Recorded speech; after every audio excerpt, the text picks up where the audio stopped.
So I hope you guys did okay during your first week of online instruction.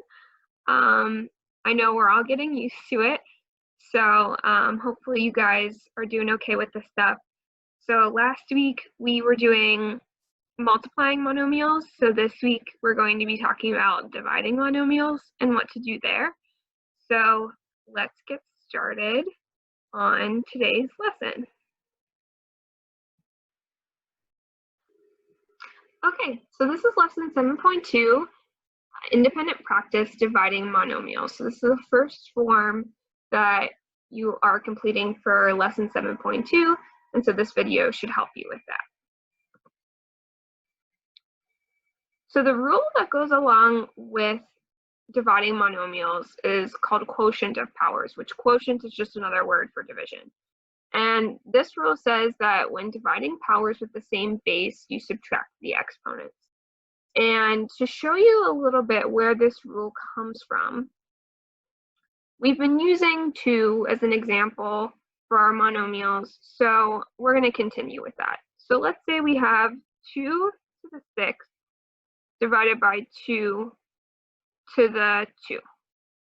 Okay? So what this really means is that we have 6 2's on top,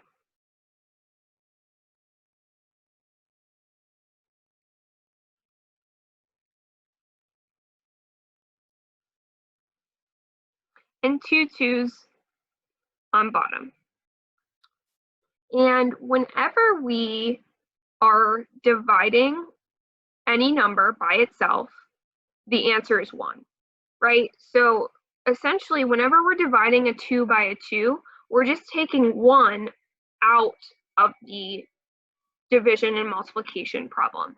To show what I'm talking about, let's take these first 2's. So we have 2 divided by 2 times, because order of operations says we can do multiplication and division at the same time, 2 divided by 2 times the remaining 4 2's. Now, 2 divided by 2 is 1, right? So this turns into 1 times 1 times 4 2's. And any number times 1 is just itself, so we end up here with 2 to the 4. So what we could have done from the beginning using this rule was do 2 to the 6 minus 2, which would equal 2 to the 4. Okay, so that's where the quotient rule comes, or the quotient of powers rule comes from. But you can go ahead from now on and just use the shortcut, because some people still like to write out all the numbers and cancel their 2's and see that they're left with 4 2's on top, and that's fine. But this is a shorter way to just go ahead and do the subtraction of the exponents. So now we're going to do an example with both numbers and variables, okay? But again, just like the 2's, our g to the 3 just means it's g being multiplied 3 times, okay? So on top,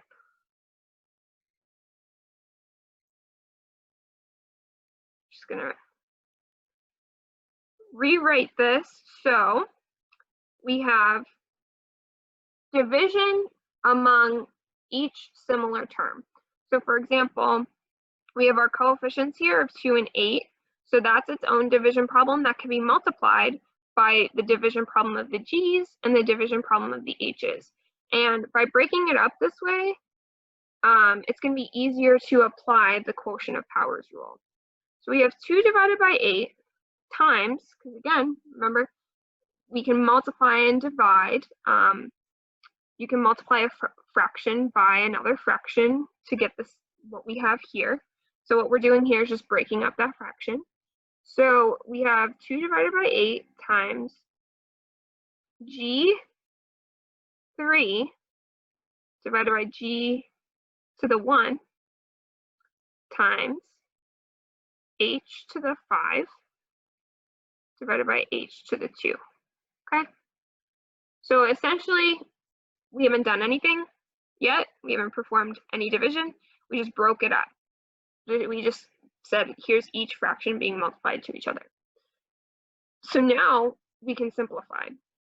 And to simplify 2 divided by 8, that would simplify down to 1/4 times g to the third divided by g to the 1. But whenever we do that division, we can just subtract the exponents. So that would turn into g to the 3 minus 1 times, same thing with the h to the 5 minus 2.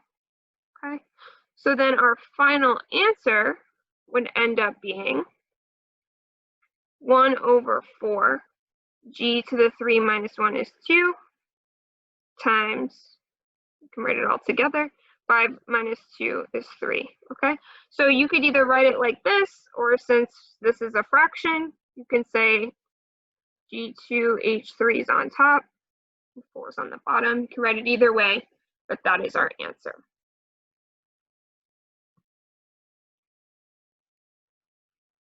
Okay, so we're going to do one more example that's kind of combining the quotient of powers and the power of a power rule.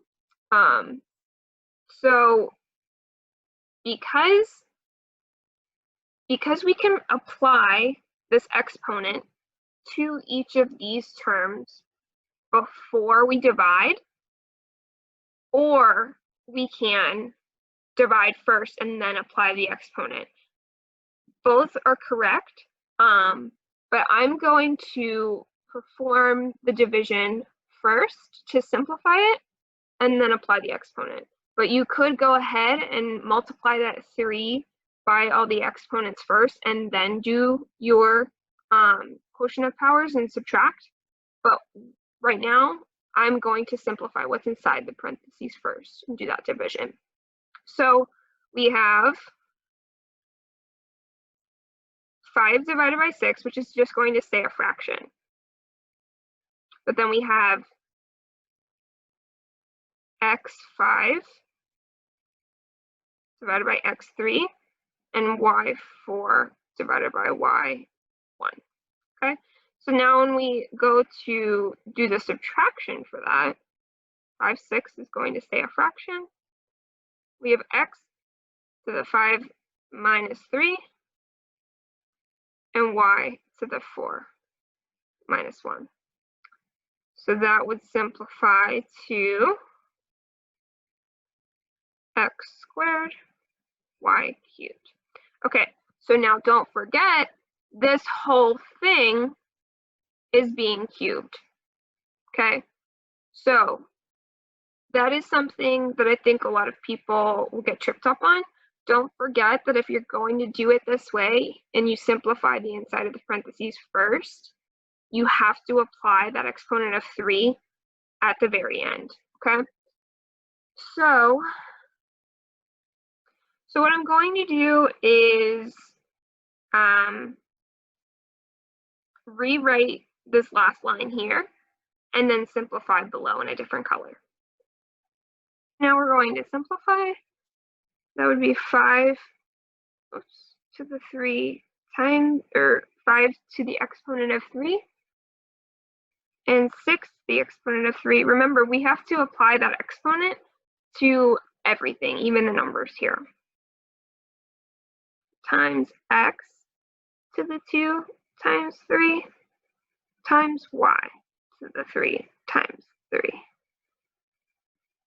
which simplifies down to 125 over 216 x to the 6, y to the 9. So hopefully that helps you understand what to do when we're dividing monomials.